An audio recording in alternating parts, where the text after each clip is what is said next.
हाल ही में कई भारतीय क्रिकेटरों ने संन्यास लिया और अब इस लिस्ट में चेतेश्वर पुजारा का नाम भी जुड़ गया है।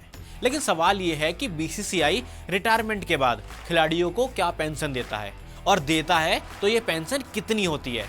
इसी के साथ साथ साल दर साल कितनी बदलती है, आइए जानते हैं।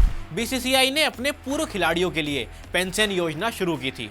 इस योजना के तहत इंटरनेशनल और डोमेस्टिक स्तर पर खेलने वाले खिलाड़ियों को हर महीने एक डिसाइडेड अमाउंट पेंशन के रूप में दिया जाता है। हालांकि आपको ये भी बता दें कि खिलाड़ियों के मैच और खेल के स्तर के हिसाब से भी पेंशन रकम तय की जाती है। बीसीसीआई की इस स्कीम में खिलाड़ियों की उम्र भी अहम भूमिका निभाती है। जैसे जैसे खिलाड़ी की उम्र बढ़ती है वैसे वैसे पेंशन भी बढ़ती जाती है। उदाहरण के तौर पर अगर किसी खिलाड़ी ने 60 साल की उम्र पार कर ली है तो उसकी पेंशन राशि में भी इजाफा कर दिया जाएगा।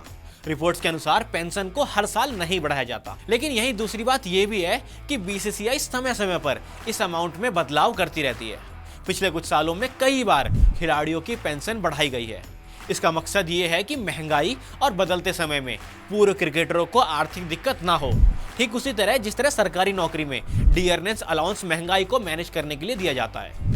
इस योजना का लाभ वही क्रिकेटर उठा सकते हैं जिन्होंने भारत की तरफ से इंटरनेशनल मैच खेले हों या लंबे समय तक डोमेस्टिक क्रिकेट में योगदान दिया हो।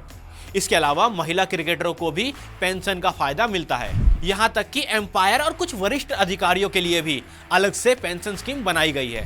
हालांकि अब आपके मन में ये सवाल जरूर आ रहा होगा कि पेंशन में कितना पैसा मिलता है। चलिए इस पर भी नजर डालते हैं। बीसीसीआई ने पिछले सालों में पेंशन में अच्छी खासी बढ़ोतरी की है। टेस्ट क्रिकेट खेलने वाले खिलाड़ियों को पेंशन 37,500 से बढ़ाकर 60,000 पर मंथ कर दी गई थी। यानी कि विराट कोहली, रोहित शर्मा और पुजारा को भी यही अमाउंट मिलेगा।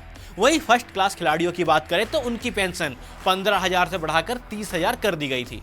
इसके अलावा सीनियर प्लेयर्स जो पहले 50,000 पेंशन पाते थे अब उन्हें 70,000 प्रतिमाह मिलते हैं। हालांकि आपका इस पर क्या मानना है बताइए कमेंट सेक्शन में।